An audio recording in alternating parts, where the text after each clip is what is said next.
This series of videos chronicles my trip through New Zealand, from North Island to South Island. Today, we cross the legendary Cook Strait aboard the Interislander Ferry, leaving the North Island behind as we sail toward the stunning Marlborough Sounds. We arrive in the charming port town of Picton, then head straight into wine country for a tasting at a local vineyard. From there, the journey continues south down the coast to a spectacular black sand beach. Then it's on to Ōhau Point, where a wild seal colony puts on a show. As the sun dips lower, we roll into Kaikoura for our overnight stop, the perfect end to an epic day on the South Island.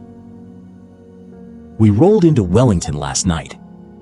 Today, we head down to the harbor, where our ferry waits to carry us on a 3-hour voyage across the legendary Cook Strait, a crossing famed for its wild beauty, shifting winds, and dramatic seas.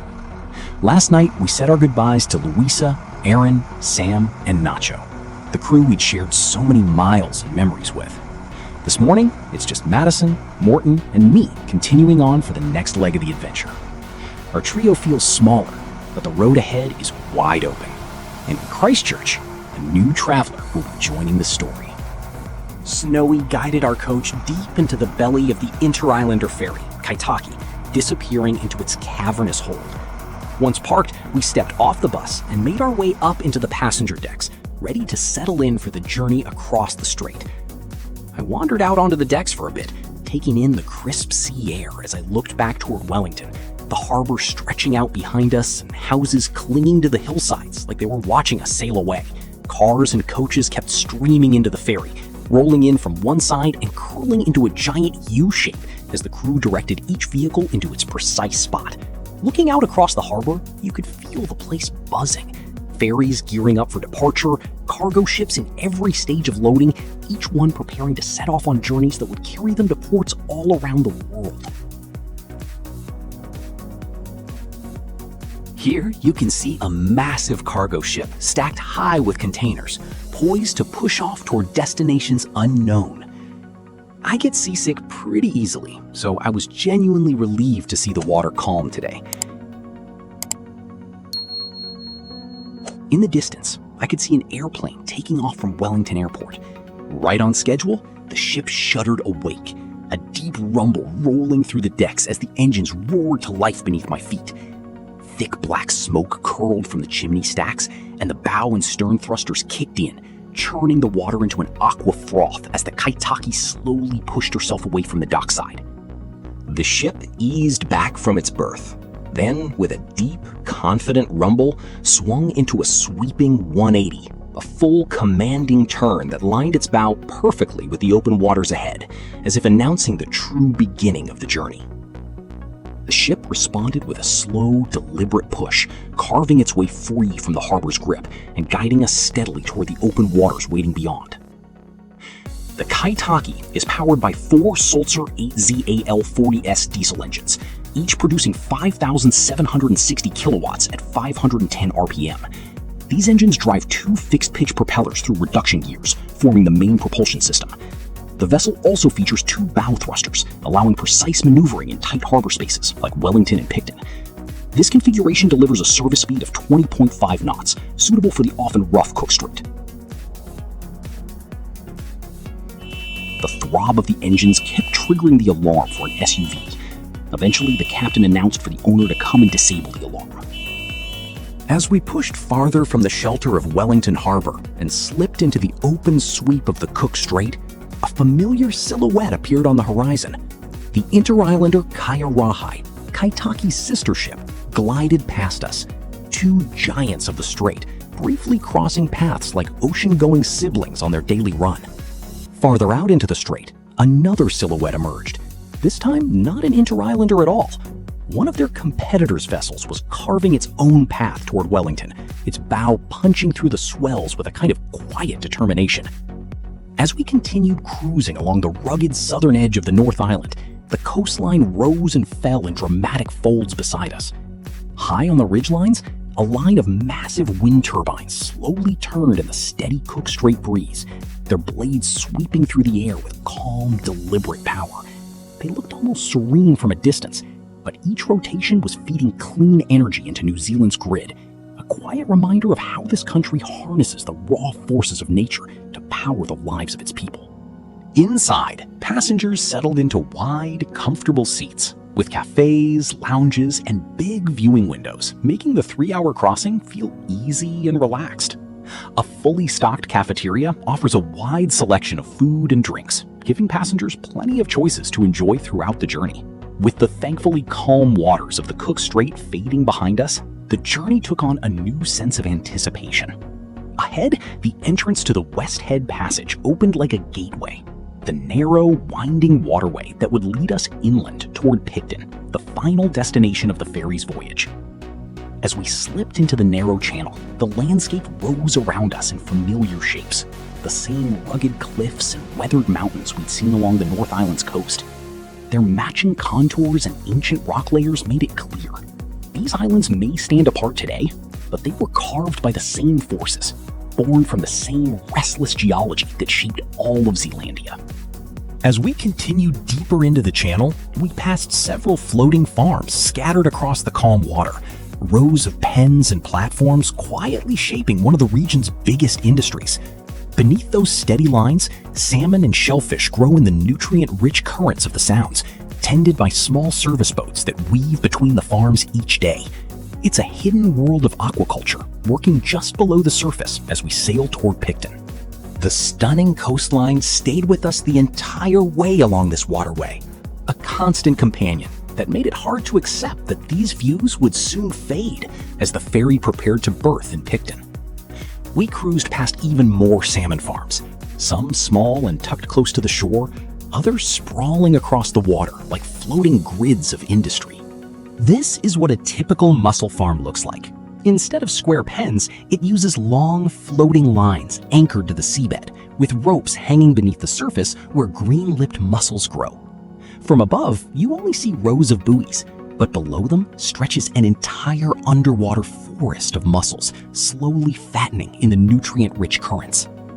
We continued sailing deeper through the channel, the hills rising closer on either side as the waterway narrowed.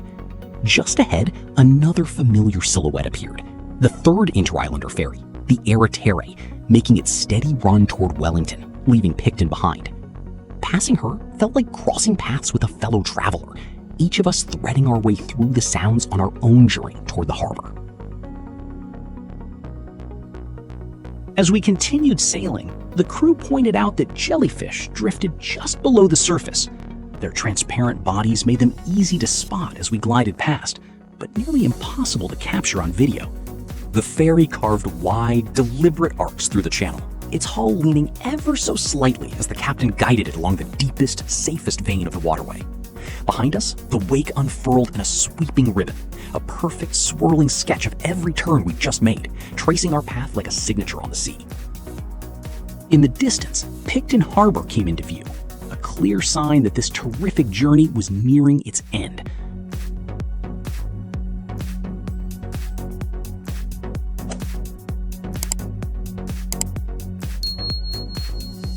We continued sailing past even more jellyfish drifting just below the surface, and I kept trying to capture a few on video, a tricky task with creatures this translucent and quick to vanish in the ship's wake. The ferry began its final approach into Picton Harbor, gliding forward before easing into another slow, commanding 180-degree turn.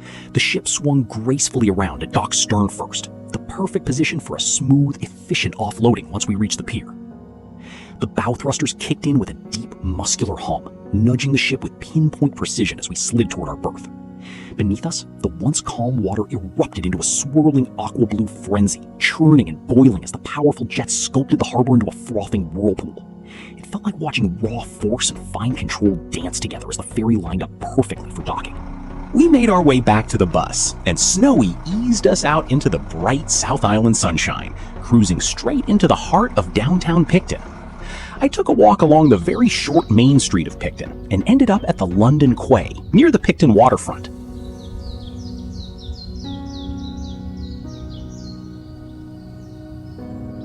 This monument is the Picton War Memorial, built to honor the soldiers from the Marlborough region who lost their lives in the 1914-1918 conflict. It was lunchtime, and I set off on a mission for proper fish and chips, the real deal. A spot on the main street caught my eye, so I gave it a shot, and wow, one bite in and it was like being transported straight back to the UK. Crispy batter, flaky fish, that unmistakable authentic flavor, absolutely fantastic. So if you are in Picton and fancy real fish and chips, definitely give this place a try.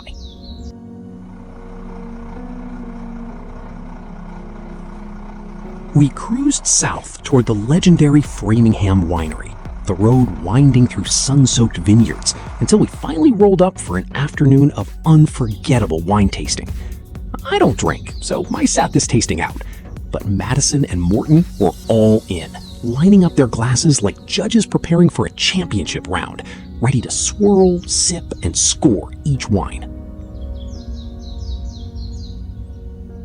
While they sampled their lineup of wines, I wandered the grounds, taking in the old buildings and the quiet rows of the vineyard. The harvest had already wrapped for the season, but here and there a few tiny clusters of grapes still clung to the vines, little reminders of the bounty that had just passed.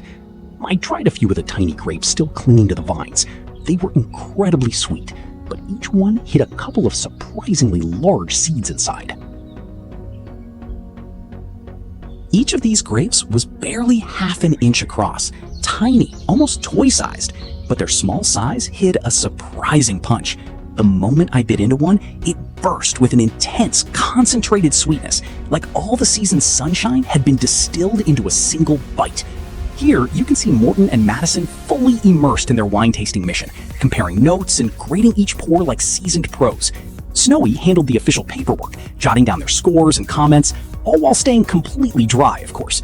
As our driver, he was strictly following local laws and taking his role seriously.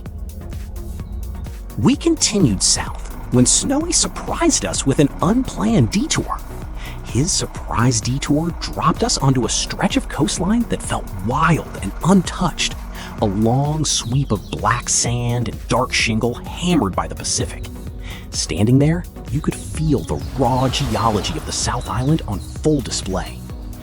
This coastline gets its inky color from the region's dominant rock, greywacke, a hard, dark sandstone born from ancient tectonic collisions. Over millions of years, relentless waves have pounded those cliffs and riverbeds, grinding the rock into fine black sand and smooth pebbles. Every storm, every tide, every earthquake reshapes the shoreline, leaving behind a fresh canvas of dark minerals. In the distance was a rocky outcrop, dark, weather-beaten, and alive with sound. Hundreds of seabirds had claimed it as their kingdom, circling overhead and crowding every ledge. Their calls echoed across the beach, mixing with the crash of the surf. The beach was completely empty, just a long sweep of black sand disappearing into the distance. With nothing but the steady rhythm of waves rolling onto the shore, it became the kind of place where you could wander for ages, letting the world fade away as your thoughts drifted with the tide. Just offshore, a huge flock of seagulls drifted on the rolling swells, scanning the water below and plunging down the moment a fish came too close. Then, out of nowhere, 5 dogs burst onto the scene, splashing through the surf, chasing the waves, and turning the quiet shoreline into their own playground, before trotting back to their owner, as if nothing unusual had happened. We continued south toward our next stop, the seal colony at Ōhau Point, a wild stretch of coastline where the road meets the roaring Pacific. In the distance, Snowy pointed out a massive scar on the mountainside, the enormous rock slide triggered by the 2011 magnitude 6.3 earthquake. The collapse was so huge, it buried the main north-south highway beneath tons of debris. Instead of digging it out, engineers chose to carve an entirely new road around the slide, leaving this giant wound in the landscape as a reminder of the quake's power. Here's a closer view of the slide area. This shot reveals the old highway, now sealed off and left to the elements, the original route that once hugged the coastline before the earthquake buried it for good. When we finally reached Ohau Point, we leaned over the retaining wall, and the whole scene came to life. Dozens of New Zealand fur seals sprawled across the rocks, soaking up the last golden light of the setting sun. Some lounged like sleepy giants, others barked and shuffled for space, while younger pups splashed in the shallows below. The entire coastline felt wild and electric, a natural amphitheater ruled by these incredible animals.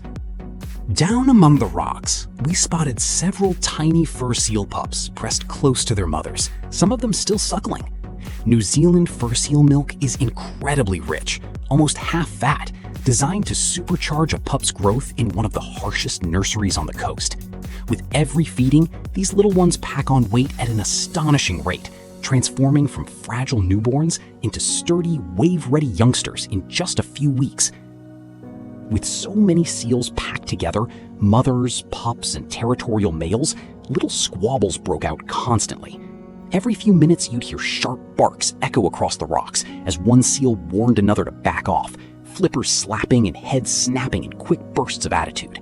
It was chaotic, noisy, and wildly entertaining to watch nature's version of neighborhood disputes play out right in front of us.